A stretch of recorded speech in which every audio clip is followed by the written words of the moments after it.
once. It's amazing. Uh, Makes you aware of what all can happen. There's also how to what to do if it does happen. So anyway, Eric's going to talk to you about how you can get it yourself through the race. Yeah. So good afternoon. I didn't really get hooked up on this until Blood Rock. So yeah, you guys probably all see me out there. So I just hang out, run med, and then in this particular race, doing last year with David, and just doing all the work prior to the race and how we were going to manage people, aid stations and things like that. So there's a lot of logistics behind it. So when you look at that medically, I just look at what threatens you guys, not what threatens me. So yeah, so we do like a medical threat assessment, and we kind of either do nothing or try to mitigate risk. So in this particular race, I don't worry too much about it because most people that sign up for the 200 have some experience. So yeah, so I do a lot of foot work. I learned that way long time ago, like 40 years ago in the Army, because I operated in Panama for about 3 years. And we were always covered in bacteria, whatever, but a lot of immersion foot, uh, trench foot. There's a lot of different names for it. So I see somebody here says fixing your feet, which is not a bad book. Uh, so what I see from you guys, or what I'm working on you guys, uh, is I see a lot of immersion foot, and that's pretty hard to not get. So, we're running it hot, cold, it doesn't really matter. What happens, we're perspiring, and then your feet perspire as well. So as your feet get wet, and you're putting all the pressure on your feet because you're running, and sooner or later your skin starts to break down. And that's really what immersion fluid is, break down skin. And then you're stressing them. You're stressing them. Just, I mean, typically when people get bad or severe immersion fluid, we want to stop doing what they're doing. Get those feet aired out. It's time to heal in the air so that skin um, can heal. So, but we know uh, that's probably not the case with you guys. Very few people will quit the race. So I just use, to manage feet, the biggest thing is keep the feet dry. There's tricks to that, from anything from using like underarm spray to, I've heard all the magic. And the last 200, we had a couple of kids that were, I don't think as experienced as most people I see are here, but they were using creams, and not an advocate for putting cream on feet, and even foot powder, because powder will actually absorb, bring water to it, and then it'll clump, and then it gets wet. Now you got this, I don't know what it is, like the white mud, and it's destroying your feet. So yeah, sprays, things like that, and then I'm a big probidine type person. You got to be careful with it, but it actually works well. It actually draws moisture from the skin. So that's what I use when I'm working on it. And I use it too to kill bacteria. If you have those big old blisters, things like that. Yeah, so part of having your your methodology and how you take care of your feet and your ankles and your knees and the rest of your body. Um, you know, shoes is everything. You guys know that. That having multiple pairs of shoes. I can't tell you how many trail running shoes I have, but one day one pair is my favorite, the next not. And then after a couple hours, it strikes.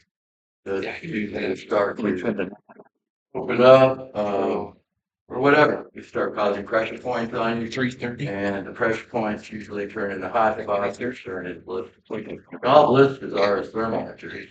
So I just need their emails. I need their so we can mitigate them, but they'll stay painful. Every now and then I'll throw a little Lidocaine on somebody to feel the pain, but it's always whoever I work on, it's always their choice, continue or not. I don't like go.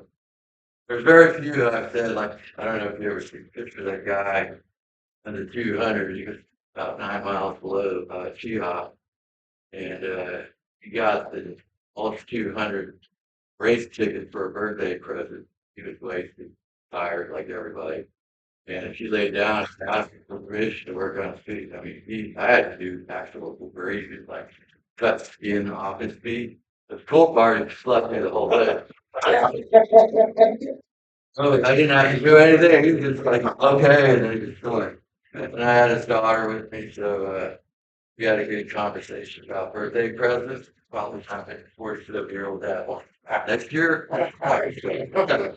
So yeah, so really tore up feet. You know, we worked them, got him cleaned up, patted him out the right way, and then off he went, and he made it. So a lot of it was here, here. So yeah, but that's what I do. Other ortho injuries, you've got sprains, strains, things like that. You know, we can tape up. There's a lot of options we could give you. So on the 200, we're road. So for this particular race, well, we had to start point doing all the med checks. Then we'll start bouncing, try to stay ahead of you or start to stay mid pack. So if you need anything, I should be running the taco for stop by, whatever your problem is. But other than that, it's really all I have to address on to your experience. But if you have any questions, I'm out there. I'm also pretty tired. But Yeah, how many crew do you have? 'Cause I'd imagine first place to be the last place is a big gap. For the weight, so.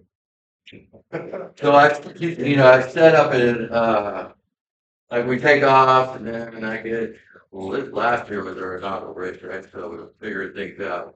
I mean, we had the car full, big vans with all the stuff ready.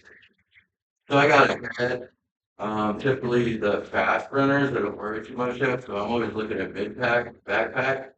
Um, and then I kind of work the time for that. So when my mid, my some of the last pack come through, if I don't hear anything from other aid stations, I'll push up again. So I'm just leapfrogging you a little bit.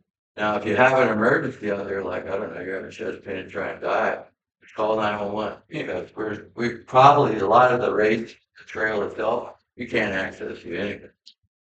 But we have you on trackers. We can see you, and we learned a lot of lessons as far as keeping track of people. And then the redundant is all the aid stations are doing the same thing, but came through, came through, came through.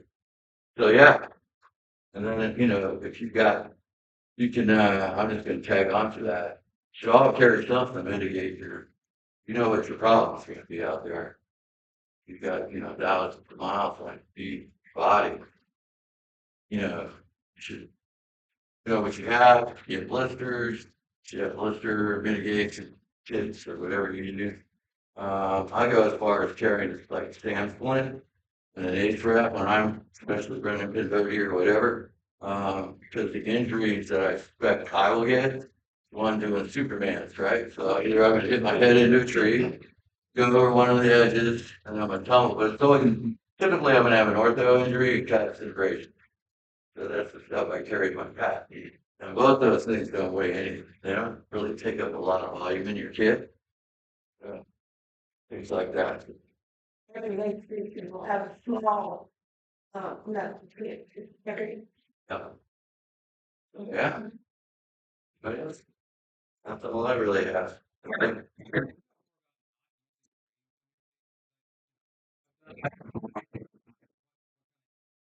Nothing is wrong, obviously, so. Yeah, creams are wet. There's moisture in creams, moisture is water, and at least in my experience over the years, uh, when you're adding water to your skin, it's like it's going to be wet, and also your feet are full of bacteria, right? So I feel like that it's going to cause you more problems. Some of those like athlete's foot sprays that are dry, those work really well, and they pull moisture. They're not going to last forever, but if you need a quick tune-up or something like that, you pull over, you buy a little can or whatever. But I see a lot of people use creams, and if I was to put statistics between people doing dry feet, cream feet, I knew I typically, I can guarantee you're gonna have more injuries, more problems with people with creams on, and even putting powder, like the old roll bond or something to that effect. And that goes as far as back. I was in the military, and they're always, how do you change your socks? Change your socks makes sense. Changing your boots makes sense. You- But powder did, because it was always full of moisture, and then it turns into so yeah. There's a few products I use. One's a jock itch, and one's a foot itch. They're both over the counter. And I don't know who makes it. But both of them have different antibacterials in them. So they just work. Sometimes one works better than the other. Not saying I know where their feet work. I mean, you find that jockey. This happens. Or we can make a combination if you got both problems. And that goes to the other joints too, right? You start salting up, right? Start burning those electrolytes. You're pulling salt out, pulling moisture. You get all the hot spots in your joints where your crotch. Well, everybody know that.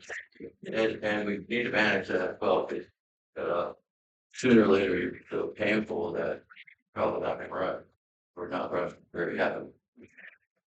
But I don't know if 200 is ever happy, right? Somewhere in there you get happy. Probably in some of your reports, they yeah, boy, you're zombieing down the trail. So, yeah. Anybody else?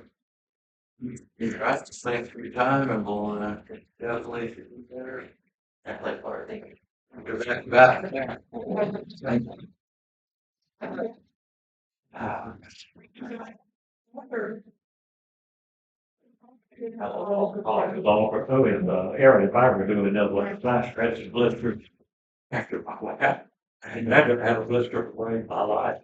Uh, Go ahead now and switch over to true horror stories. And, I guess we'll start with that. Yeah, or basically, really not just horror stories. We want to know what we need to know is what the crew knows what to expect, because it can be a rude awakening even for people that have crewed for 100-mile races.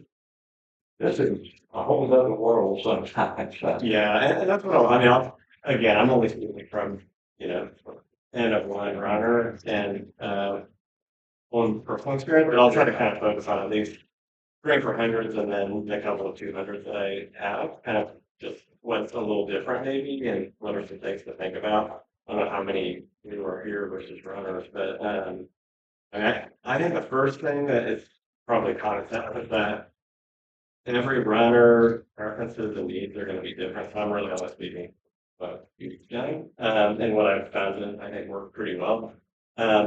I think it probably goes without saying, probably even more so than for 100, for a 200, you're probably gonna wanna plan ahead a bit. And there's like some logistical ways that you could think about doing that. One thing that we've done that's been helpful is, we'll just like those of you that use this, like make a shared note thing that's on both of our phones, so then we can kind of, she might put lists on there of like stuff that she's gonna have at an aid station, or, for me personally, things to remember, just to always have like on hand, or maybe it's all in one bag. So that way you just have one thing to grab. But just from like a planning point of view, that was pretty helpful. It's probably overkill, but like both of us, just balancing work and training and a kiddo and school and social stuff, just to find the time to like sit down and talk about the race. Like, hey, this is what the terrain looks like. This is kind of what my plan is. Like we did like a couple of like went to a coffee shop that like took an hour and just like talked just about race. That was helpful for us. That may not be relevant to other people, but that was kind of helpful. Um, I guess a little backstory. So I have done some trail running. I've done probably 3 or 4 50Ks. I was hurt all the time, so I kind of switched to riding bikes and I didn't hurt anymore. I think I'm learning today that I just probably wasn't tough enough. So I mean, I think like speaking the language and getting to know, like, it gets easier to crew the more races you've crewed a runner for. And I'm with my spouse, so we kind of speak the same language. And so that makes it easier. So I think if that isn't your situation, then really understanding ahead of time what they think they're gonna need or want, and where they want you to push them or not. So if they come in and say their plan is they're gonna sleep 2 hours, and then the 2 hours hits, and they say, well, I wanna keep sleeping more. Do they really want you to, like, do they really wanna keep sleeping more? Do they need you to get them up and going? Or do they actually need to sleep more? And sometimes it's hard to know. So I think ahead of time, saying, if you say you wanna sleep 2 hours, is that when you wanna wake up? Or if you say like you need to sleep more, then should I let you sleep more? I usually push for it. But I think it just, that all varies, it depends on your runner, it depends on your relationship and stuff, but I think that's just some stuff going into it ahead of time that could be helpful. Yeah. Do you think having your emotional attachment to the person you're showing is better or worse? I think it's better and worse. I think you get to kind of share in their like success, to a different level, but I think sometimes it can be harder to, in some ways, I think it can be harder to be hard. I don't know, maybe you're also more comfortable in, yeah, no, you just need to go, or, hey, you need to stop. Yeah. A little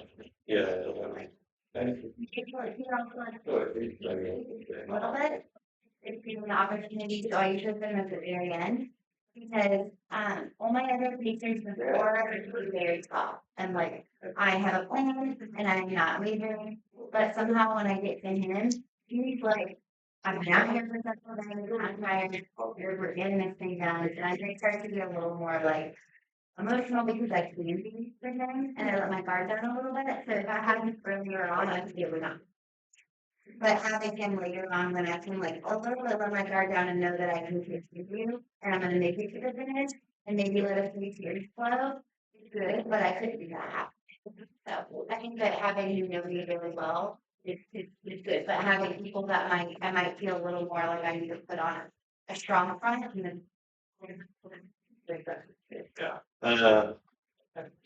So maybe just like a few kind of specific logistical things with 200s that I think are a little bit different, I mean, generally speaking, 100-milers, like one night, most people's batteries for stuff are gonna last for the whole race, like if you think about it, like a lot of that stuff is pretty easy. 200s, it is, you do have to start to think about some of the things as crew. So if they really need their watch and they don't have one, she has, like it probably would last the whole race, but you might have to think about how are we gonna charge this thing in short bits of time, or one thing that we've had a lot of success with for like a phone, even though she's probably keeping it on airplane most of the time, just so it doesn't die. Like, we'll get some of the little portable chargers and have them ready ahead of time, like the ones that plug into the bottom of your phone. So then it fits in your pack and like it's not gonna die. So that's an easy thing. I think just like, for bits and pieces of the race, like she might use headphones, so like she'll keep them in the pack, use them, they'll die, she'll give them to me, I'll charge them in the car. Having some like the fast charging charger, so if something is like if her phone's really low and you only have, let's say like 30 minutes or something at an aid station, like you can charge it a lot if you have something that can charge quickly. So like stuff like that is helpful in these races versus 100-milers where it just doesn't really matter. I think like knowing that you've got sunscreen cells covered is a luxury that I know not everybody can have, but when you can walk into an aid station and not be thinking, do I need to charge this? Like, yes, water, nutrition, but like, is everything taken care of? And knowing that somebody like him, like, is gonna think about that, is what I would try to alleviate myself from. Like, I don't need to think about this, because he will, and I know he has lists on lists. Because even if I think I'm gonna remember, the minute I walk into that aid station, I'm sure all of these can relate to it. Right after that. Yeah, so I mean, I kind of view that as like, I'm trying to remember the things that I know she's gonna need, but she has half of them. And so sometimes depending on the point in the race, like if she has a pacer with her and I'm not with her, I might, as long as they have service, which at least in this race, I think generally speaking, most of the course is probably gonna have self-service versus, we pace her brother at Bigfoot and 90% of that race, there was no substance abuse involved, but no. It was kind of a nightmare. This is a little more logistically feasible, I would say. So, like, I might text with her pacer and be like, "Hey, like, how's she doing? Has she said anything that she knows she wants at the aid station, or knows that she's going to need?" Because they're going to be coming in like, she's really tired, or she's going to sleep, or she wants to be kind of efficient. So, like, I can have that stuff ready, like specific things ahead of time because I already know what those might. Um, Having the live trackers in this race and like in Tahoe is super helpful because you really have a pretty good feel of when they're going to be coming in. So I think as a crew member, that makes it a lot easier to plan, know where to be, how much time you have, if you feel like they're going to want like something cold to drink, maybe that's not in an aid station, you probably have time to like go to a gas station, have an ice chest with you or whatever. So that I think is pretty helpful. Sleeping, so Ash hinted at it, but in both these races, she didn't use sleep stations, but did sleep in the car. So for both of those races, we used just like a SUV air mattress. So basically, it's one that you fold the seats down and it just fits in the back. That worked pretty well. They blow up on car chargers, so don't need to think of an outlet. Um, and she mentioned, I think I missed some of the sleep talks, but just having stuff. I think maximizing that sleep time for the runner is so important because you're getting it such small bits, so making it as high quality as possible. So I think others have spoken about it, but having stuff so they can kind of clean themselves a little bit, wipes, whatever you might use, even like change clothes, take your contacts out, like even if you're only sleeping for an hour, if it's really good sleep for an hour, better than just, I mean, maybe it works for you to just run in and just go straight to sleep, on the cot or whatever, but that's stuff that I like try to have ready. I know, I think one of the things that we talked about on the drive here was, making sure that all of your crew has Gaia as well, even if they don't plan to pace.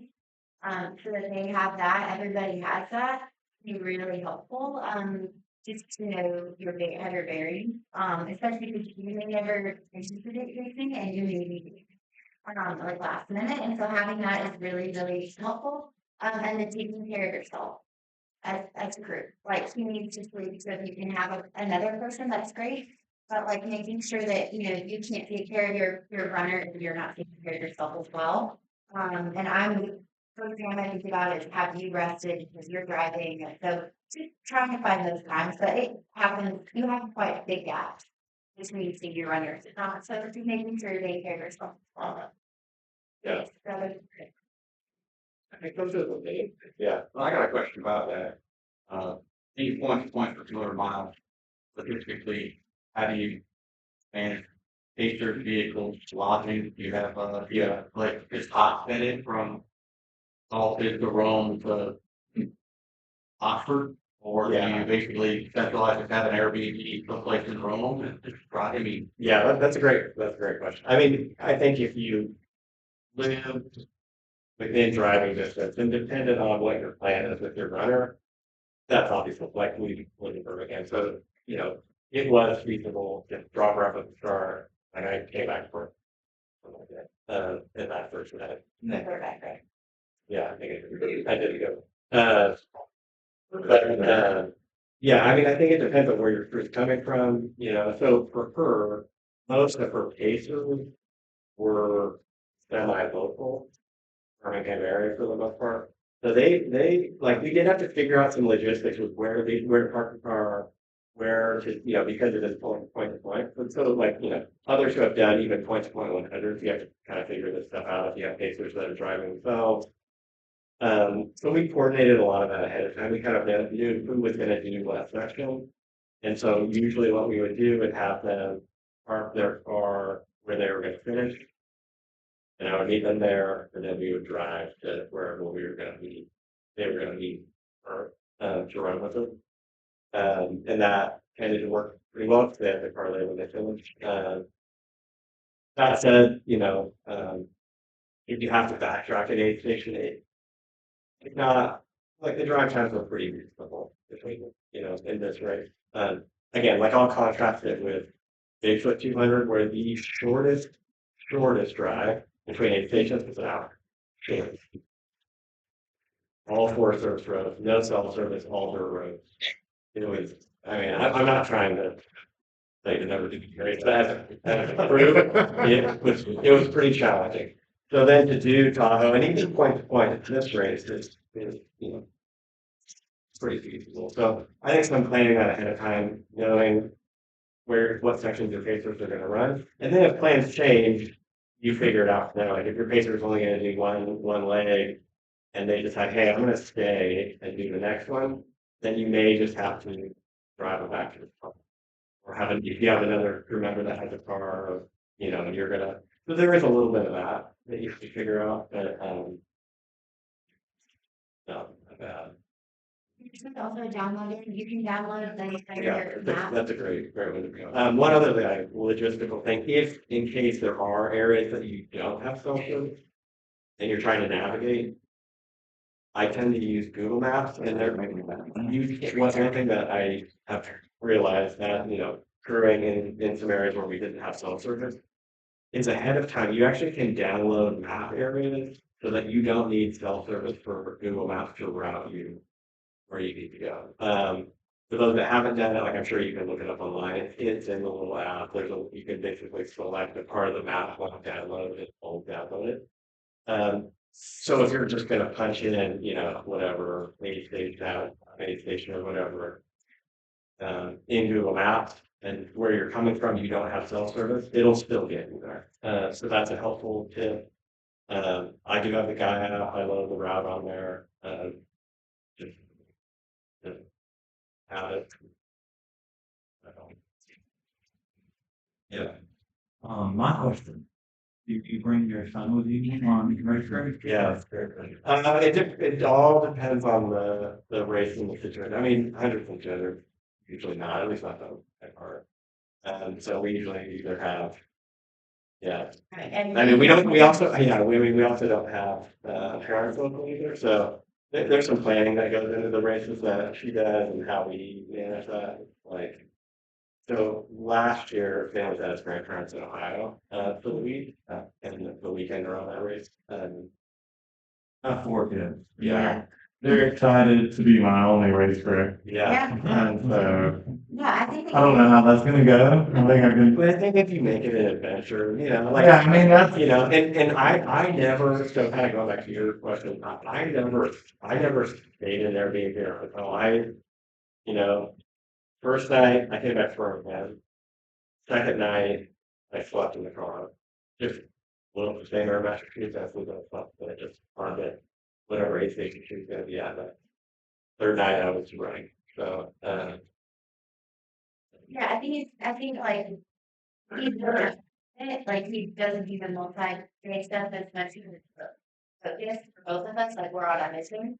But I do think, like, having him around is really special, especially if somebody else can help with him. But, so I don't linger at the finish line, everybody, I'm like notorious, I'm like, hi, because I gotta go, which is unfortunate, but it would be nice to sit and like have a beer and watch everybody else come to the finish, but it's like, next job. So, but I think it, makes you stronger, so.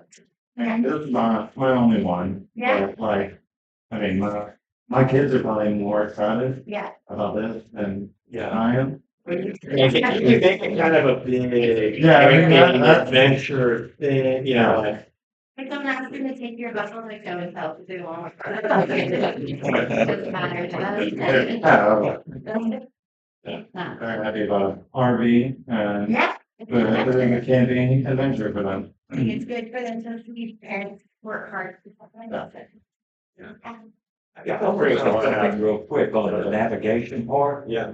Because when I was first, well, then I still will have to, back there, finding those aid stations and getting back to the everything marked.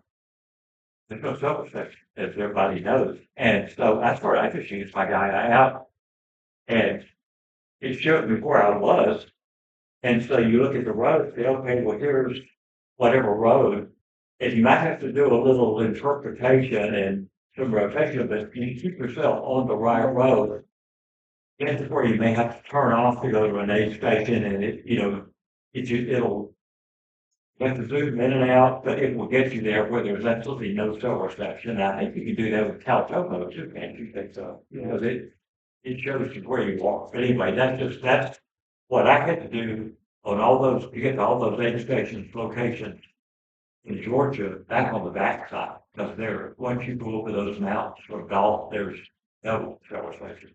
But that way you stay on track and you can find the aid station. Anyway, yeah, but that's. Springs is a really good fit too. Like there's several that are really good. That Cave Springs would be a great one. There's Yeah, like there's a a Kansas park, Park. Like they could really like spend concentrated time Yeah, there, it's and a it's a nice- great one nice for spot. kids and stuff like that too. So yeah, and lots of like restaurants too. Heather, you have anything you'd like to say? Or Larkin?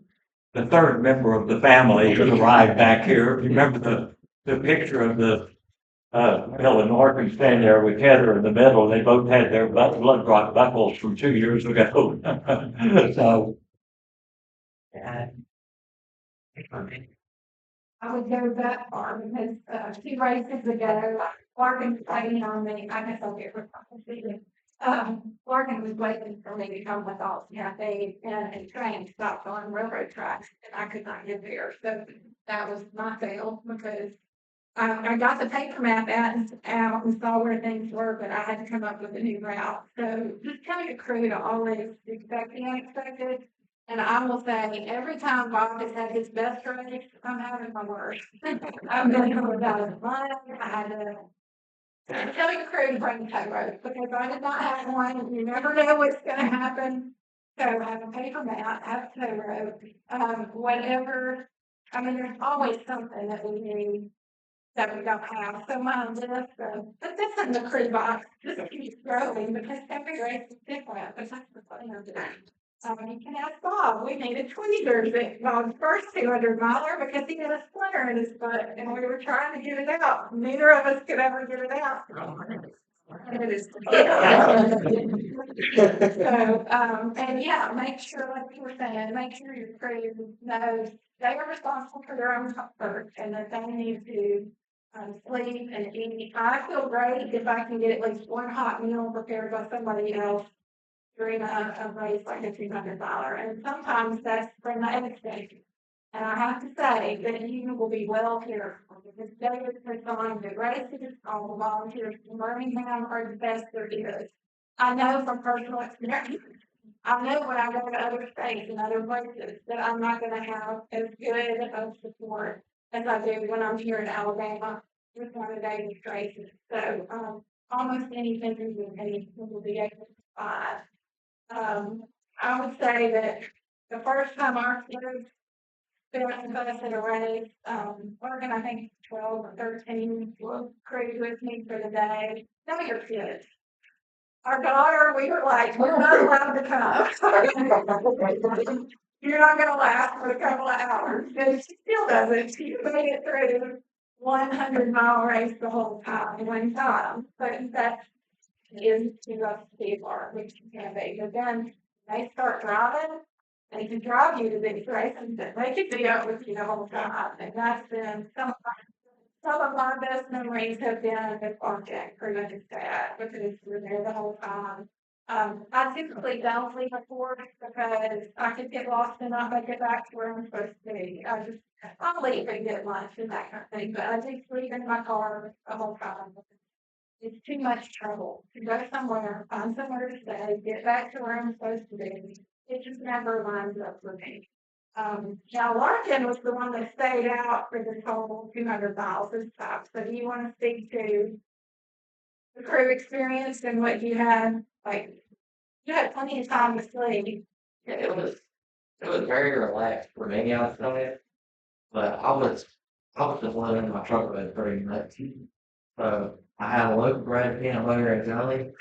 I brought hungry, I made a sandwich, and if he had any leftover food, I'll give it him for doing. Then if I knew he wasn't gonna eat it, I'd eat that too. But I did stop in Rome, and I went to a grocery store, and I was like, all right, You lied about this, but I know I do too. I would need something if he didn't need it. It was extra for me too. Off the So. numbers. I was trying to take care of those conversions, right. And another aspect, we both threw him at Cool Jewel last year. And you don't know where you're gonna be. So it's hard to say, hey, let's get a room for this night, when you might not even be here there, or it's, like 11 o'clock in the morning. You're gonna need to be somewhere at 6 o'clock that afternoon. Okay, yeah, you got 5 hours, so what are you gonna do? You can't even get a room. Well, that's my question. No one rents RVs for this? We saw multiple people, after we were at one of the estate restaurants, we saw multiple people, sprinter vans, You can RVs. get to all the expedition cautions. Yeah, that's what we're planning on doing. Even the dirt roads. Been waiting on those. Still multiple people, and I mean, people that even just have, you know. They're waiting on these. Yeah. You know, I know. On the TV. Trunk, they fly in. The crewing company. Yeah, yeah, we're ready to start. They've got playgrounds. We went on cruise in USA and we rented an RV for the weekend. My kids are excited about being on cruise for it because they're like, oh, an adventure. We'll see that a couple times doing that. Oh, yeah. That's I mean, you know, that's the thing. You gotta make it to the next lap to see the third kid. You gotta make it to the next lap. That is the nation. They're my friends, just Yeah. timing, I'm figuring out when the pace is and when they're gonna be where. So just primarily just even though, like, kind of like what you just said, like, you know, okay, how, well, I'm, you should be here in 5 hours, I guess I'll just sit here and wait. Yeah, I've gotten pretty good at timing it, knowing how much time I have, but the problem got, they hit a wall and they slow down and come and wonder where they are. So he leaves his phone on him and I could use it to do it. I will also say, trackers are great if you have a runner that works well with the tracker. I do not. He has lost his tracker. Every single time. That one. So I can't even rely on trackers. I've everybody make friends with you know, with them. Waiting. So, yeah, they need to, I would say, and just the sleep and the mental thing. Yeah. You know, keep your mind sharp and because it's so hard. They just don't get that it's hard for me to think stick for it, you know, my day for yeah. And that's why I'm using things and and you know, making sure that you're feeling good too. That'd probably be better. And I think, I mean, if I didn't love them and there wasn't an emotional connection, there's no way I would approve it. Benefit. I love driving. And, I mean, and I creep both of them in the same race sometimes, in 100 miles. And that's the small challenge to, I would take on it if it that was cool. That was hard to do, so. That did bring up a good point about the trackers though. I would say by and large, they're really helpful and they work really well. But they're not perfect either. Sometimes they'll cut out for a while or they'll show their runner like it looks like they're way off course and then it'll update and they'll be back on course. I remember the in Tahoe for her, there was a section where she had 2 or 3, you know, updates of that thing that looked like she had gotten lost off the course. And we were getting kind of concerned for a while, and then all of a sudden, an hour later, it popped back and she was right on the trail. So I think just knowing that, you know, if you have canopy, you know, they work just like any other GPS device. So they're not perfect at any given point, but they can be helpful. And if you have friends or family that you give the link to, please tell them that too, because that's what I was gonna say. your parents that trust me will be freaking out because they're like, something's wrong. Like, why she in the middle of this link? Yeah.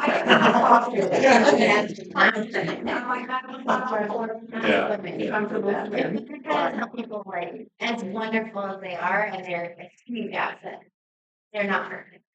That's a good out.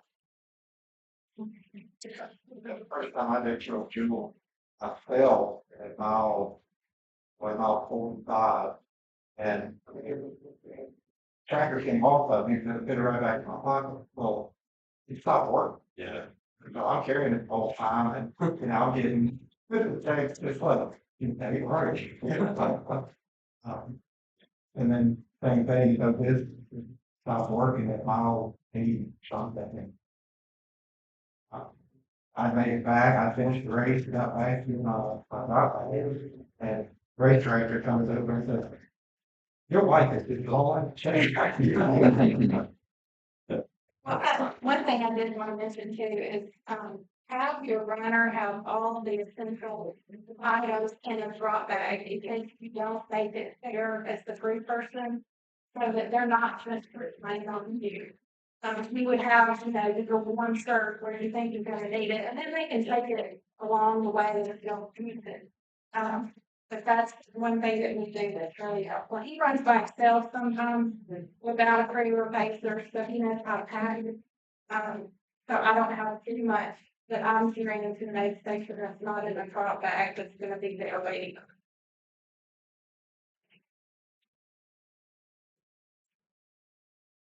That's all.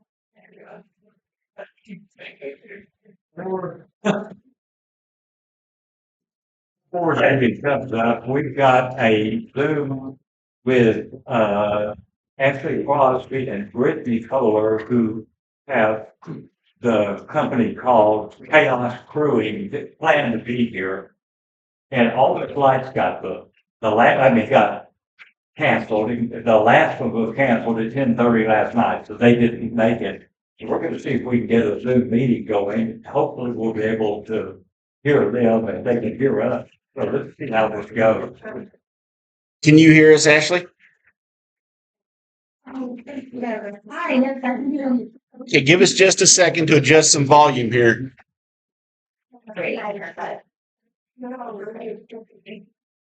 Okay, go ahead and start. Glad to have you guys here.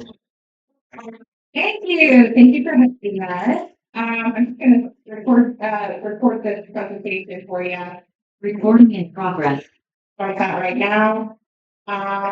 Yeah, so I for Chaos Suites, and we are really sorry that we couldn't make it. So we tried really hard, and our flights kept getting canceled. And we'll apologize ahead of time if we're overlapping with anything that we've already talked about. We wanted to catch the other presenters, and we also wanted to maybe run with you guys. But we'll have to catch you next year or next time. We did prepare a slide deck just to make it easier to give you something to watch while we're talking and just follow along. We'll provide a copy of the slides for you, and we'll leave some time at the end for questions. And then we also have other resources that we'll send along to you guys as well. So I'm going to just share our presentation real quick. I'll get that up here. Okay. So just real quick about us. Chaos Crewing provides race support and crew coaching for ultramarathons and personal endurance challenges.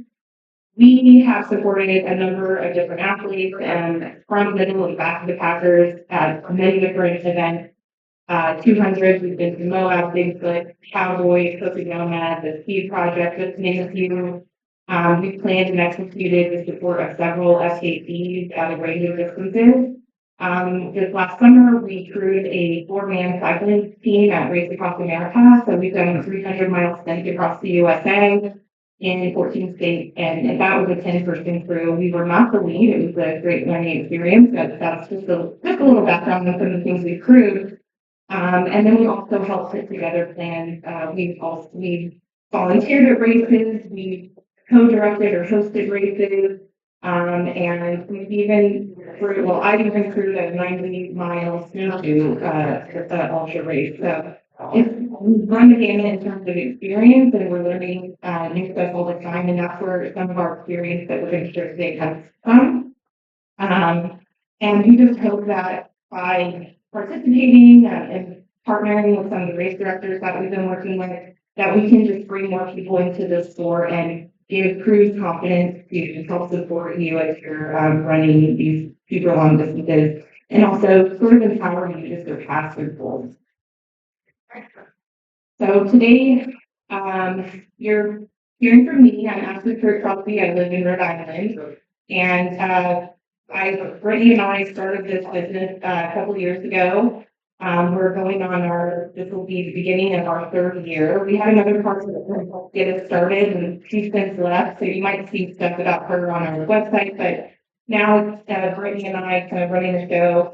I won't say I'm an ultra runner yet, but I am training for my first 50K, and I have run the New York City Marathon. I like hiking better than running, so I spend a lot of time in the walk zone. And I'll let Brittany introduce herself real quick. Oh, you're muted. I'm Brittany Coper. I am based in Indiana. I met Ashley via a podcast called The Adventure Jogger. Heard her stories about crewing and kind of got connected with her.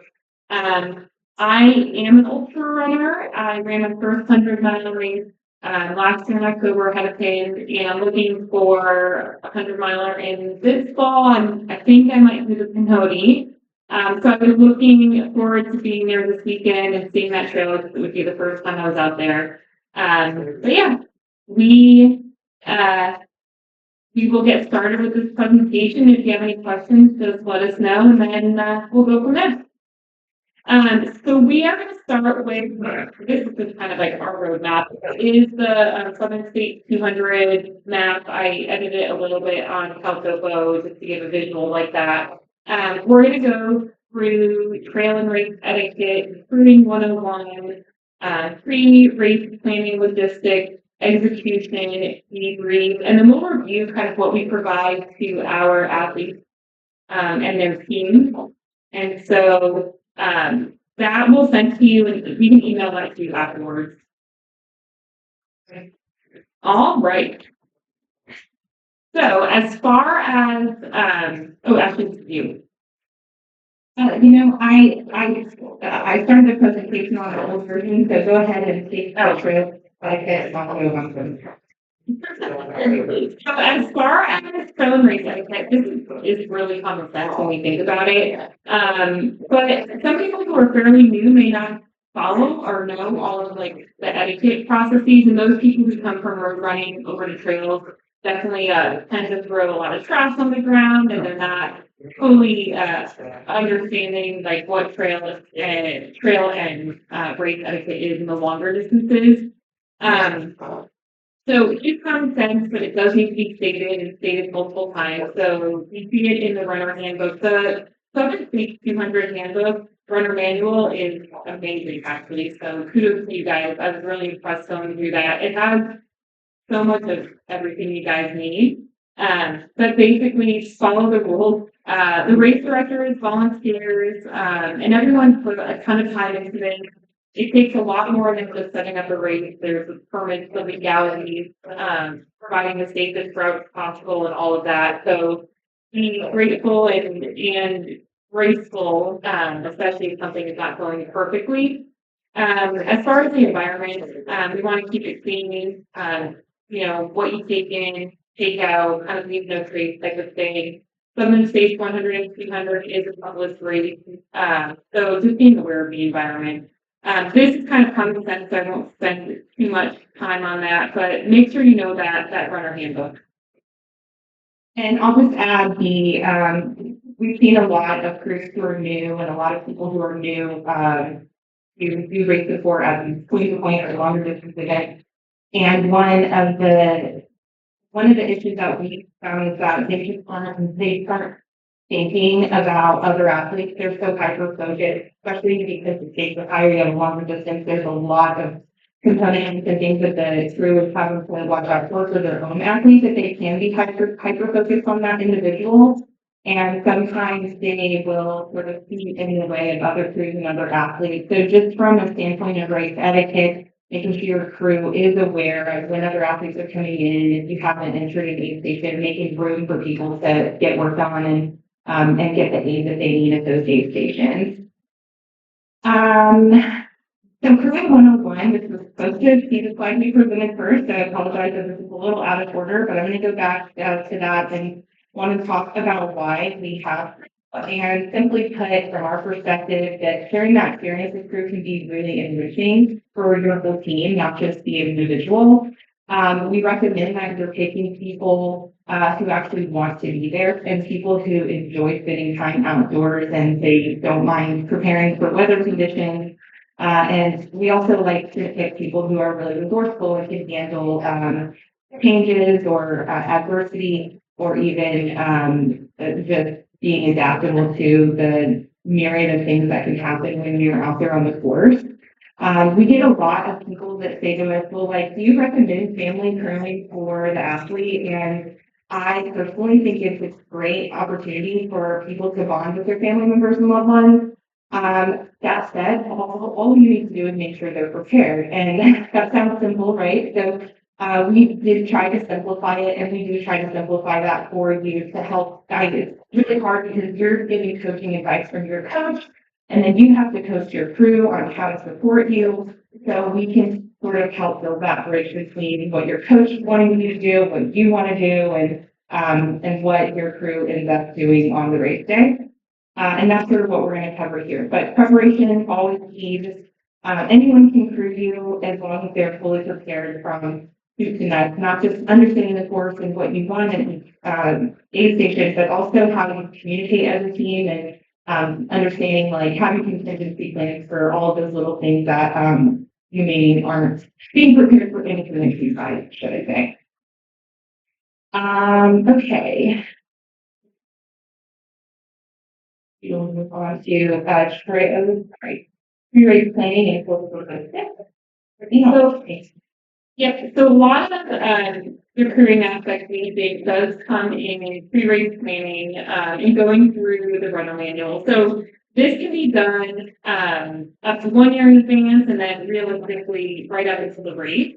We do recommend realistically having at least like 3-inch meetings with your crew to review the runner manual, kind of personal type things, and then just pre-race, like close to the race final update. Mainly do your homework. So typically what we like to do is have the runner go through the runner guide, but also have your crew go through the runner guide kind of separately. And then come together and talk about those, have a generalized meeting regarding kind of the race in general, and start understanding the aid station, you know, what's going to be crew acceptable. A lot of these places are a little bit difficult to get to, so understanding and looking at driving directions is going to be super important instead of just kind of winging it the day of. You certainly can wing things, but it's always nice to be prepared, understanding how much service you're going to have in an area. So I just Google Maps on everything except when we don't have service, and then it gets a little bit tricky. And I'm like not super directionally competent, so I'm going to need a map. So kind of understanding where you are, being prepared, course logistics wise as far as navigation, terrain your car is going to be going over, what kind of terrain the runner is going to be going through, because that's going to depend, that's going to change their speed. It might slow them down a little bit. There's a lot of elevation gain. And then being aware of the weather and all of that. And then leading up to it, Southern States 200's got the great runner manual. They've got Facebook groups. They also, I think there's a couple of podcasts people have talked about this race on. And so there's things out there. As a crew, before we did the Grand Slam of 200, like we watched a ton of different YouTube videos. Really, from a runner's perspective, there's not much out there on a perspective. We'll get a little bit of that, but just kind of seeing what the runner is going through. And we do get some images and video from aid stations. So that helps guide us in, you know, what we could expect out there. And then as a crew, you're always monitoring updates. So for Bigfoot, when we were going up there this past year, there's some wildfires. And so a lot of things got changed completely last minute. And even for the runners who were on course, It's not like crew, we have to stay up to date as possible, and usually the, race director and team and volunteers are really good about notifications, whether it's on Facebook or at aid station. So, just being kind of aware and doing a good overview to begin with, and then start narrowing in on the nitty-gritty. Ash, do you have anything else to add? That's good. I'm gonna move on to team logistics. I think this is a good point to bring up, just because there's so much pre-planning that goes into getting your team there and making sure that everyone's taken care of. So you want to start planning out your early on. I don't know how many of you are local versus how many of you are traveling around the state, but it's important to consider how they're gonna get there and how they're gonna get around, and not to expect them to kind of show up and know what they're supposed to do. If you're asking someone to crew for you, please consider the cost of their travel and the time that they're taking to come crew for you. I think this is a big challenge for a lot of runners, is just finding crew that have the time and have the, means to assist. So just make sure that you're taking that into account and helping them out in any way that you can to support you the best way that they can. We always try to do our shopping kind of at the race location versus just carrying everything in. But if you're driving from a local location, that's great for you. You can bring more supplies with you if you need to. We do have a gear checklist in our crew book that we'll provide to you. That kind of gives you an idea of some of the things that we bring along. Obviously, when you're looking at the actual course, you're gonna have a disconnect between, like, you have to consider what the crew can carry in and carry out, and organizing that here, which I think Brittany's gonna talk a little bit more about later. But these are all of the things that we go through with our team, and not just piecemealing together. We have a centralized location where we put everyone's travel plans in that location. If you're only traveling with one crew member, that can look different than if you have 3 people that are coming for you. But just making sure that you kind of all know each other's plans, so that if somebody doesn't show up, you know where to kind of fill in the gaps. And then we always try to map out gas stations and grocery stores that might be along the course that we can go to, whether or not we're going to be able to go back to a hotel room, take a shower, get some sleep in between those aid stations, things like that. And then we always have multiple forms of navigation. We also download navigation information to our phone so that we can have that offline, and then we obviously access by finding GPS. And I had a thought that it will come back to me, but that's pretty much what I wanted to kind of cover on this slide.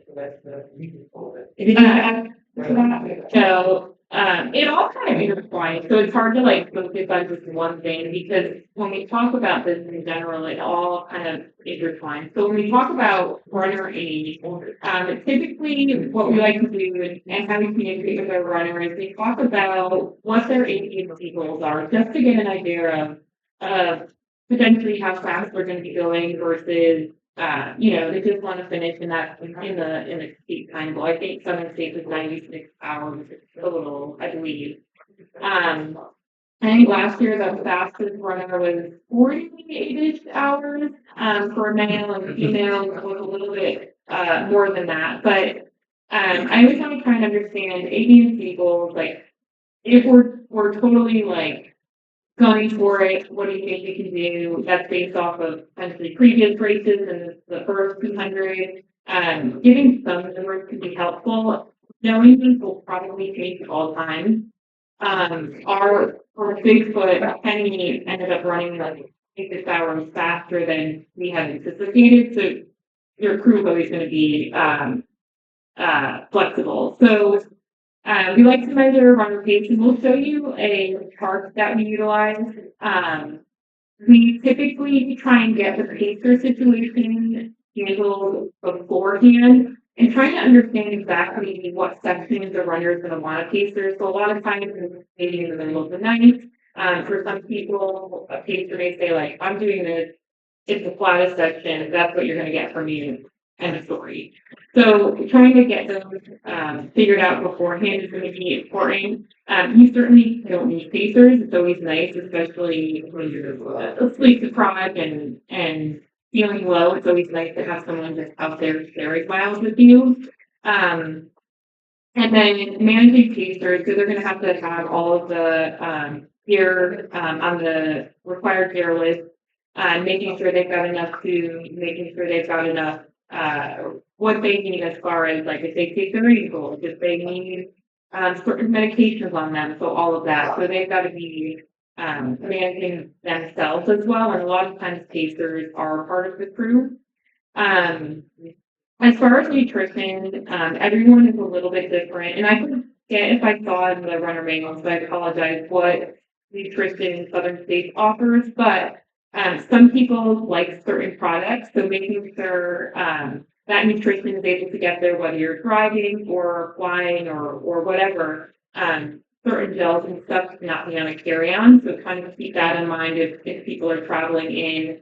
And then as far as the sleep aspect, a lot of these races will have, like Southern States will have warm tents and costs for you guys at certain aid stations. Some people, for whatever reason, will choose to sleep in a car if that's something they want. So being aware of, something I like to do is bring, if I can, if it's a drivable, is bring a soft like mattress we got off Amazon. It's like less than a twin size, but it fits on one side of the car, and you can sleep on that. So that's something to consider for the runner, but also for your crew. As far as husbandry, some people must brush their teeth. Some people just need mouthwash. So thinking about those things for both runner and then going through all of this stuff with your crew of like typically in the morning, I need to brush my teeth, I want to change my clothes, etc. Understanding gear, I typically will take a picture of when I see my partner Matt. I usually take a picture of like what's in a pack, and I also have it written down. But it's nice to kind of look and go back if needed. And then usually within a race, you'll start with the first aid station and obviously keep going. You'll get a sense of like what the runner kind of needs and feels. It's sometimes hard to talk about that beforehand, but always trying to is going to be a huge importance of like how the runner likes things done. And then we'll talk about the communication aspect in a little bit, but also monitoring how they're feeling and getting a sense of like this runner, this is an A race for them this year. They are finishing Southern States 200 no matter what, even if they are going to get a little bit hurt, which we hope that doesn't happen. But sometimes you feel a little twinge and you're like, how do I keep doing that? Do I not? It's just trying to understand one of those types of things of like what are we health wise, but also being aware of like how much is pushing the limit. Like, how is it too much? If we're continuing to vomit, you can't breathe through, when do we call it? So just being kind of aware of that, and after it can be hard to navigate that. Again, we'll talk about that a little bit in communication, but trying to talk with your crew beforehand about how you guys handle some CI upset, some strains, if you have to get massaged out. Those are things to kind of talk beforehand, and you certainly can rearrange during the race. Yeah, and I think we can just continue because that's a great segue into the next slide anyway. And I'll let you talk more about this, but I think some of the main sticking points with crew are well, other than timing and navigation and staying organized, is assessing the magnitude of the problem that an athlete is facing, and then also knowing the appropriate course of action. So really being able to see warning signs when you have like a hydration issue, but not, I think it is easy for people to maybe catastrophize situations when they don't know the proper warning signs, or they think they know, but you haven't talked about it before. Everybody has expertise that they get from their various sources, and sometimes that's online, and it might not be the way that your particular body reacts as an athlete. So it's good to have those conversations ahead of time. And we talk about this when we build our program. And it's something like communication is so important. So especially if it's family members, like if your mom is there, she may want to coddle you a little bit more than, get your ass out and keep going. So having an understanding with the people around you, if it's your wife, your husband, your, family who is you're a little bit more likely to be, a little short with sometimes in stressful moments. Just having an understanding of like both sides, runner and crew, that you're not there to get pissed off at each other. Like you're ultimately there to help each other. And sometimes there can be tension, especially if it's freaking cold, you're tired, there's a lot of that going on. So never taking anything to heart and like always knowing like there is an underlying respect there. And so we do things like family can certainly do this, friends can do this, and even strangers can do this with a little bit of communication, understanding, and trying to understand personality types. So that's something to talk about beforehand. I think we've got about, sorry, I'm just kind of double checking on time. We can start to move to questions in a little bit. So, again, a lot of this to me is some common sense things that gets lost in translation when we are super tired, busy, trying to get in and out. Something to communicate with your runner and crew about is certainly like how quick do your aid stations transitions want to be? If you want to be in and out, are you trying to break that record? Or, being at an aid station is going to be super fun for you and you don't care how long you stay there. I think that's something to understand before, going into a race. So, I don't need to break any records. I want to have fun. The aid station volunteers are always awesome. So that's something to talk about. Yeah, I agree. I think you did a great job of bringing up some of the issues that could come up, but we always try to cover like what to do if there's a bad stomach. Like, here's the first point of defense, here's the second point of defense, and then at what point do we need to go seek, go talk to a medic. And maybe bringing a medic in right away is a really good plan, especially with the care. If you're having injuries to your feet, sort of addressing those early on. And we provide the handbook that we'll send to you guys. We provide some of the solutions that we've found are helpful, but it's not all inclusive. So definitely talk about what works for you.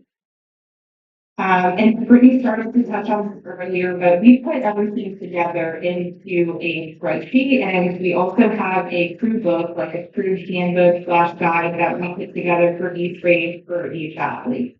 So it's going to be specific to you, and we highly recommend you doing this. And it can be simple or it can be complex, and this complements what the race director has provided. It's just specific to you. And the first part of that, the spreadsheet, is going to show you sort of, we take information on the course and we add that into the spreadsheet. And then we use Ultra Pacer as a way to determine the ABC goals and what the time for each aid station might look like based on that goal. Again, you have to account for time that you're going to spend at aid stations. So we do like to try and identify the aid stations that are going to be more sleep conducive than others, or ones that we want to take longer breaks at. And we use that spreadsheet to sort of track how we're doing and how close we are to the goals. And also to, you keep being on the right here, but there is a B and a C goal on the right. I couldn't fit it all in here, but I think you get the idea that we use the spreadsheet to sort of track the pacing as we go. We also know how to calculate pace, and I think it's really good for you to make sure your crew knows how to simply calculate the pacing win on the last leg. If there's comparable legs that maybe you can identify, like these are legs where there's elevation, and these are legs where there's not as much elevation, it's more flat. This section is later on in the race, so I might be going slower, trying to identify those differences and call them out and say, if I'm running this pace on this section, you could probably use my pace that I ran on that section to calculate my pace for this upcoming section, something like that. And I would identify those sections ahead of but knowing how to calculate pace, that's something a lot of new people to the running community don't know how to do. So make sure your crew know how to do that. It also helps because, aid stations, sometimes or most of the time are limited on parking. And so you want to make sure that you're not crowding a station way too soon with your crew. That's really hard to do. And there will be times where your crew gets there too early. It's not always perfect system, but I think as long as your crew is, being mindful of the other crews and making space for people that are coming in at that time, then you should be okay. Yeah. And so I'm gonna cut you off there. I think we're getting ready to wrap up. So we have quite a few, we've got some extra slides too. And we'll send this to you, we'll send our crewing handbook, but specific questions we'll try and answer. So I think your team there is gonna help kind of navigate those questions and we'll try and answer whatever we can. So if you guys have any questions, just kind of say them to me. Maybe they can hear, maybe they can't, but we can translate. Any thoughts? Any questions?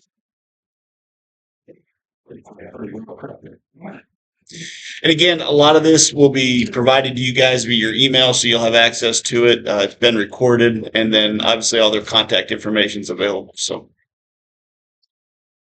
all right. Well, I think we're good on our side. Ashley, Brittany, we sure appreciate the time today, and you guys have a great evening.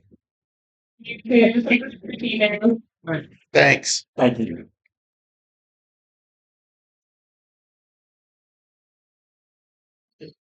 Recording stopped. God dang it. You're sorry.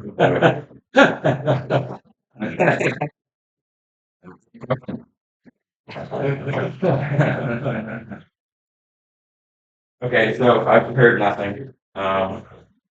Which is actually not normal for me, but while we were talking, I wrote down things. So, first thing, and I probably most of these were covered already, but first thing I wrote down is dinner. If you're a crew, and if you're especially in a rural area, places closed, and it's 11 o'clock, and like, oh, you're having eaten all day. You get some of the gas stations for lunch. Other thing is that I'm just kind of already answered. I don't book a room for 200.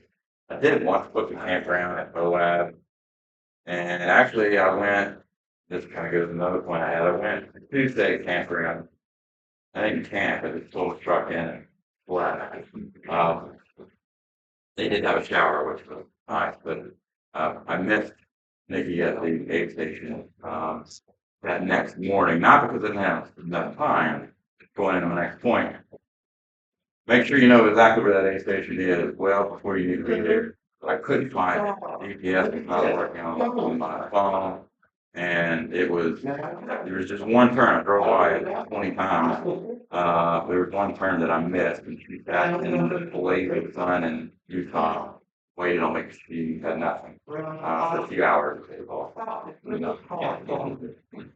Other thing I was going to say is when you come in, when your runner comes in, rather, they're going to go to sleep. Eat before they go to sleep. Eat when you wake up. I think those two things, you want to put as much calories in as you can, right and right after, and during that, the immediate thing you do is, hey, what needs to be charged? What can I get you to eat? And they go off. It is tricky. It can be real tricky. 2 o'clock in the morning, you have stuff to either. You might want to sleep, and sometimes it works, and sometimes it doesn't. Yeah, I guess my next point I had, you will be exhausted. Be prepared for that. So, get your rest when you can, even if you're like, I'm not tired right now. We really tired later. So try to eat when you know you need to in advance and sleep as well. Stay a nap.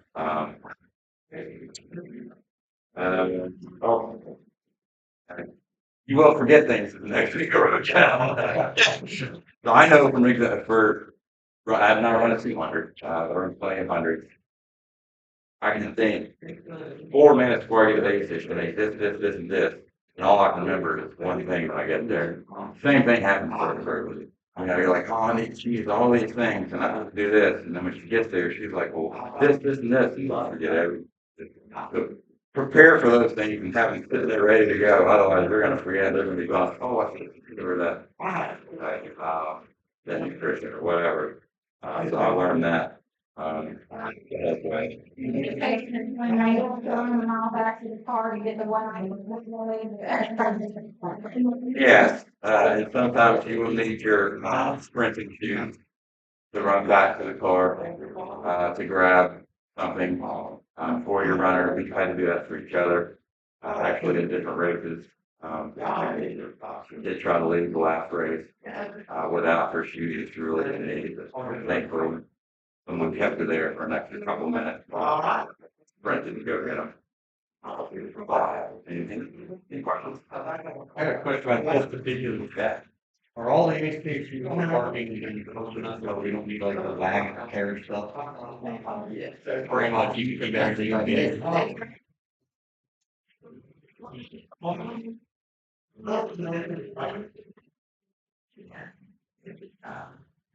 I can't speak for all the aid stations, but I know that the one that we were at, there was times where we must have had probably 2,000 vehicles on that road with various situations.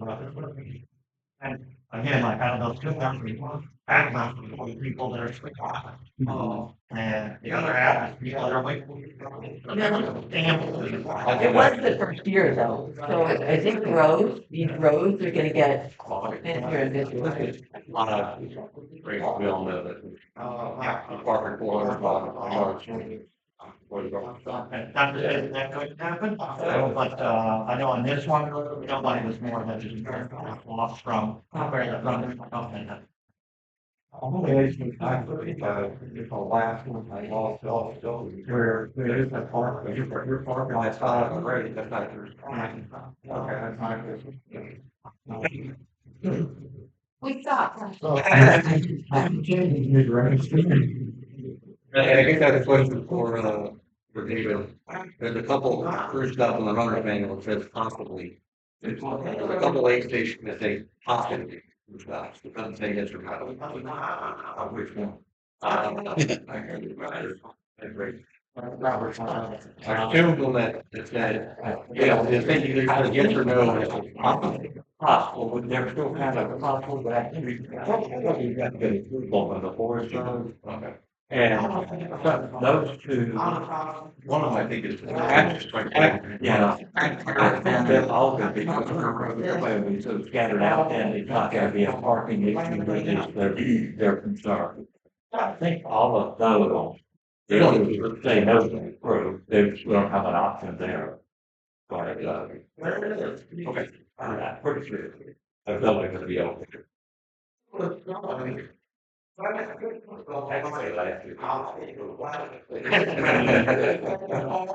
The one was right next to the.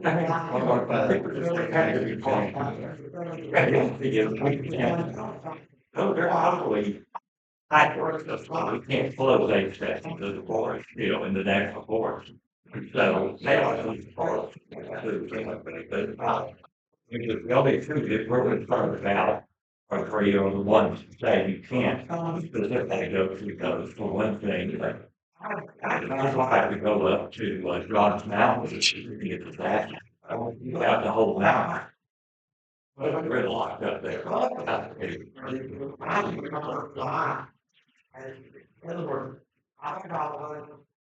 Yes. All that is, there's a shower, it's all right. They don't want to be. I feel like pretty long. Did he talk about the sleep stations? Yeah. Yeah, well, Moab, I did check where the campground, RV.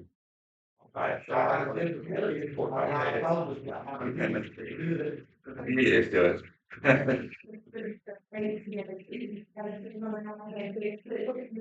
One thing I often do,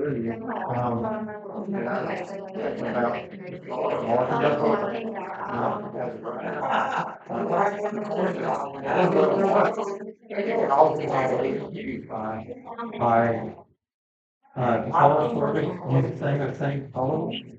The same blue, blocking stuff that's going on, and may or may not be happening this year. But, Also at night, some of the turns, I had to get full the half. But not carrying the force, because I got off course. When I was going down the road, and I knew I needed to turn right on another road. When I got to that road, I saw nothing. And there was no sign on, if I'm walking, opposite traffic on the left side. And something on the road. There wasn't a sign, I didn't know it was there. I was like, hey, I didn't see it, right? But, luckily I got there with the road, it's like, I should have been on that turn. I'll go on after enough, it's behind. I can- I'm in the woods and there's mud, I won't go around, I'm talking about long mud. Just, I'm up on the side, going through, I hopped out, and I was going down that road from the trail to turn. And, I'm going down, it's like, I know that iron street was coming down. I was looking at it earlier.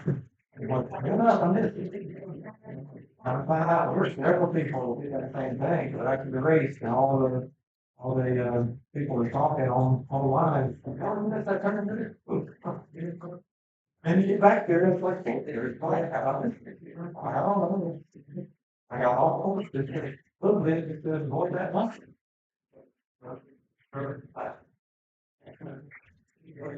So they know how to operate that. Okay. I never used one before, so I had a big learning curve right there. Split up, started with. Thank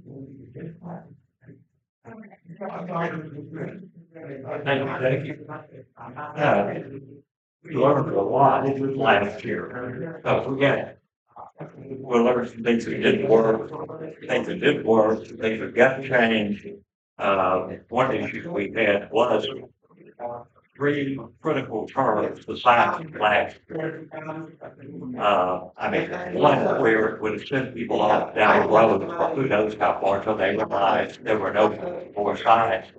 That was, I think, in East or Fuji Road, and the road will come up the yards and then go back up to the right. They pulled up the sign and a half mile of flags. The next one was that where you cross over that, you went up the hill after you go to Fire Road 5 or County Road 500 to go to Hilltop Blue. And you come up to the ridge, you cross the highway, you go back down to the side of the gravel road. And they get pulled again, they pull the signs up, the watch for cars sign, straight ahead arrow sign, and a half mile sign, flag. And they did the same then at where you turned off and almost back to Morgan Lane, Coleman Lane. You hit the Pinhoti Trail and went off to your left, and we had an arrow sign, a wrong way sign, and then flag. They reversed it. And not to mention that, they also ran over half the signs coming down that road. I didn't realize that until I ran the road fully. It's like, if they run over, it's just something away. That's one reason you have to have that deal out working, because we put them out. And I went back, fortunately, I found all that when I went back, because when I delivered supplies, I drove all the road sections to be sure everything was still in place. I also had problems. We put up signs like at critical road crossings, because there are several major highways and Hootie crosses. And so I put up these big yellow signs that say caution, runners on the road. Well, I think the highway department pulled those signs. Anyway, a bunch of those were gone. Some were still there, but I'm going to try to talk to the sheriff's department so they can hopefully the road crews don't pull, because they don't believe, you put up signs on the road, they pull up, that's their job. So be sure maybe they don't do it. But you got to, of course, on the app, know how to use it, you're not going to have to properly. Several things I want to go over this year. One of the things we've changed, several things we've changed. The sleep station, well, there's going to each of the sleep stations. There's the 5 sleep stations is, as it was last year, going to be heated. All of the tents, aid station tents, are also going to be heated, and they're all going to have a table and some chairs so you can sit down and actually sort through your drop bag at a table rather than, having to sit on the ground or sit on a folding chair, which trouble with folding chairs, you can't get out when you get ready to get out. You're like, especially about mile 80 and beyond. So we're going to have that at all the aid stations. The aid stations that don't have sleep stations are also going to have a warming tent with a heater and some chairs that you go and sit down and warm up because in March it may be cold and obviously our weather. Every aid station, all the aid stations are going to have a couple of sleeping bags because as I can vouch for my experience, you don't necessarily get sleep in sleep stations. So that will, give people another option. There will be a heated tent, and if you want heated tent, you're have to go to the aid station with it, but there will be a sleeping bag. Let's see, the table chairs. Let's see. And that's the main thing. One of the pluses we have to do with where they were talking about planning is it's never very far for the crew or for the aid station crews that matter to a town because they, on both sides, I don't think there's a spot for more than probably 10 or 12 miles from a town, maybe 15. Most of them have hotels where your crew can estimate, okay, and that this time they're going to be here. So if I want to sleep some, I can stay here and you'll be close to 2 or 3 aid stations. And of course, there's also restaurants and food, gas stations. Don't want to run out of gas out there, things like that. So that's the nice thing about our course is it's much more accessible than like in Moab. You have 2 options. There's a town 50 miles here, and Moab's 50 miles that way, and there's nothing anywhere. So we're kind of out in the boonies. But this does make it a lot easier to service everything, and the fact that we have water all along, of course, you're not going to run out of water. Anyway, the diesel flag, the signs, we'll try to have these at every major turn. Like if you've been going, I found when I swept, there was a road that came into the very first section that I didn't know was there. It doesn't show up on the maps. It does on one map, but not on the other. So we didn't have a sign for it, but you come into the road this way and we'd have a sign out there. We also have some wrong way signs, and we'll have those at spots where we can get them. And we have close to 3,000 of these. And there'll be a few of them that won't have the first 10 miles or so. We don't bother with because it takes forever to put these stupid flags. But that will, other than that, every flag on the course will have reflective DOT tape on it. If you come to an intersection and there's nothing there, then something's wrong, period. Because we do not leave any aid station, any turn unmarked.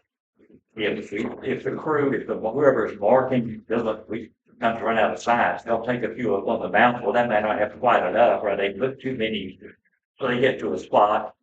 If they don't have a sign, there will be 4 or 5 flags within sight of that turn. And even at night, because that way there's nothing. That way you're going to see a line of these things because you can see these. This is that reflective DOT tape that's on bridges and stuff like that. So you'll be able to see off which way you go. And if you don't, then automatically pull out your navigation thing and see what's wrong. Because that's the kind of stuff that, like I said, it does happen.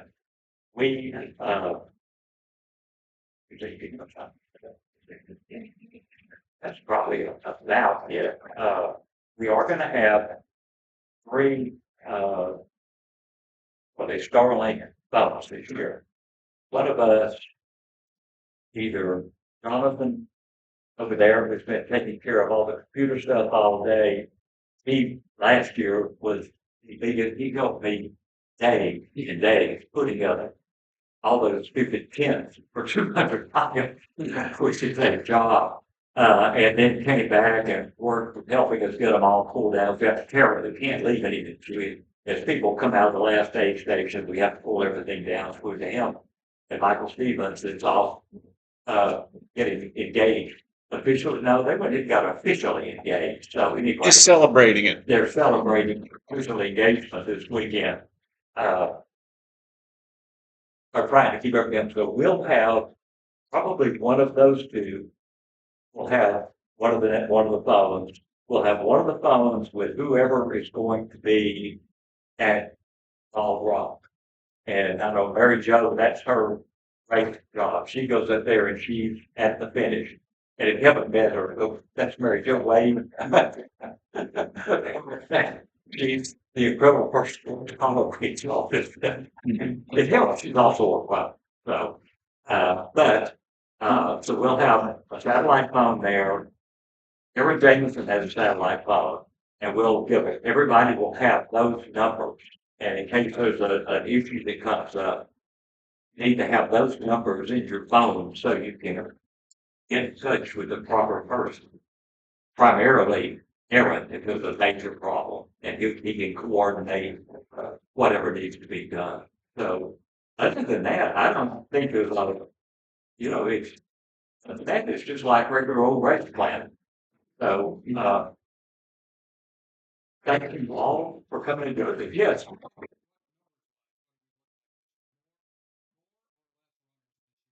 Right now, we're ahead. We've got more. We have actually, we originally had 60, we had 62 or 63 sign up, 22 forward into this year. We've already had about 8 or 10 people maybe their registration to next year this year, but we're still up at about 60, I think. I don't know, I haven't looked. I don't, it's so crazy. So, and we just found out yesterday, was it? I got an email from Tocadona that they were trying to get the 250 people on the wait list in the range. Well, the Forest Service will not allow it, or the Rural Land Management.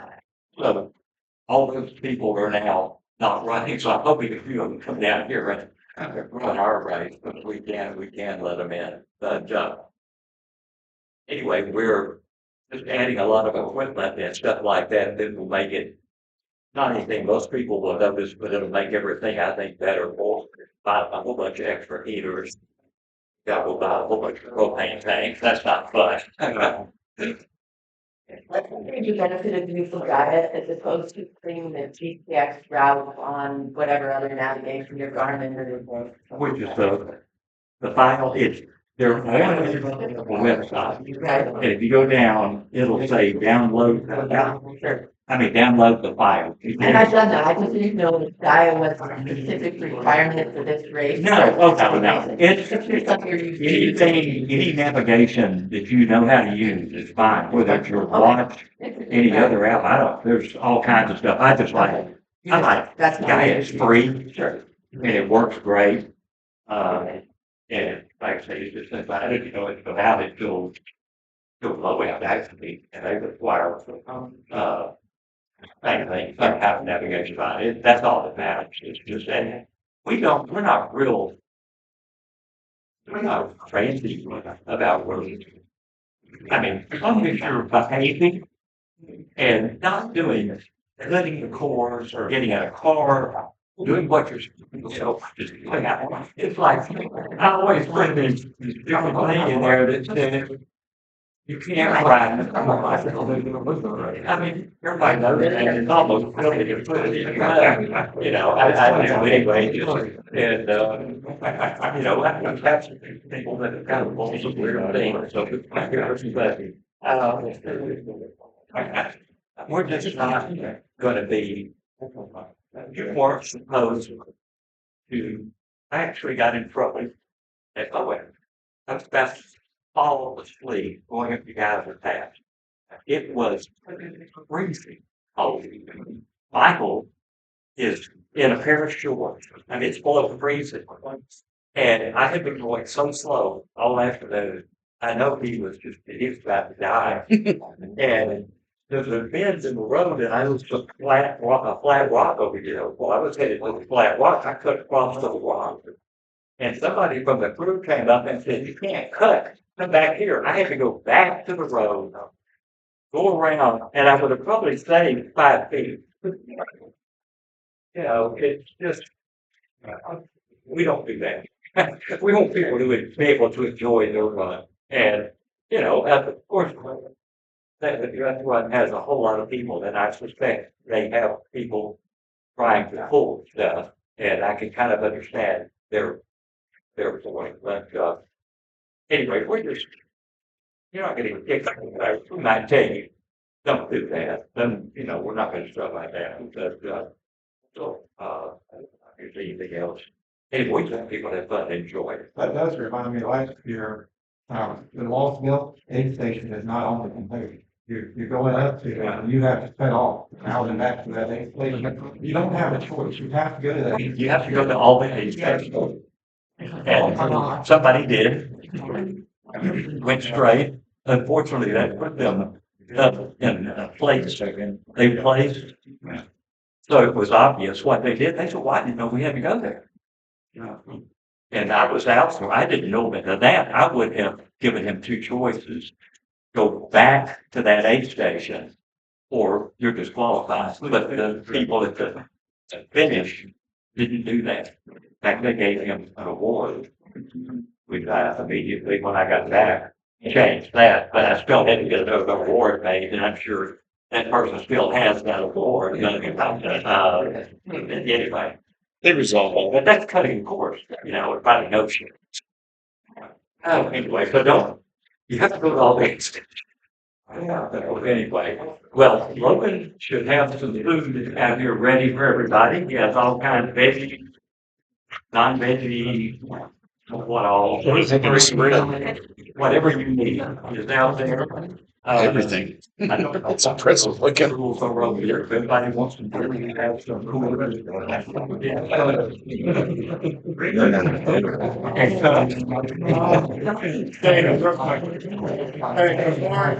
Or David, fix you all out. I just wanted to say, I'm on Facebook, Robin, under my name. If anybody thinks of any questions your crew has, whatever, you can reach out, shoot me a message, I will get back to you. Or I'll ask my crew for their thoughts or where they have problems or whatever you need.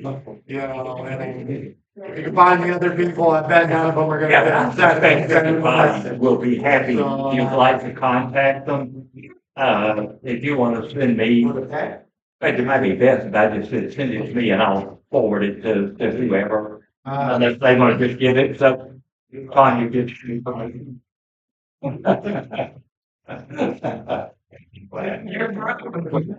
Oh, one of the things, we're going to leave. Is everybody got a lunch? Okay. You're not? Why not?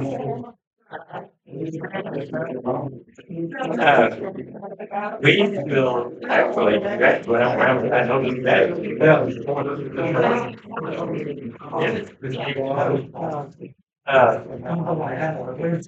If anybody, I suggest everybody take the car. As far as the park, you have to pay your fee to get in because we don't have to get it big and rented today. And they probably are not going to refund it, but I think it's not in fact they hold it up. But you'll have to pay to get in, which is $5. And hard, probably just over it. That is Red Bud Pavilion. I think you can park there. Probably that's fine. I think that's you paid. So, but you buy Red Bud. You go up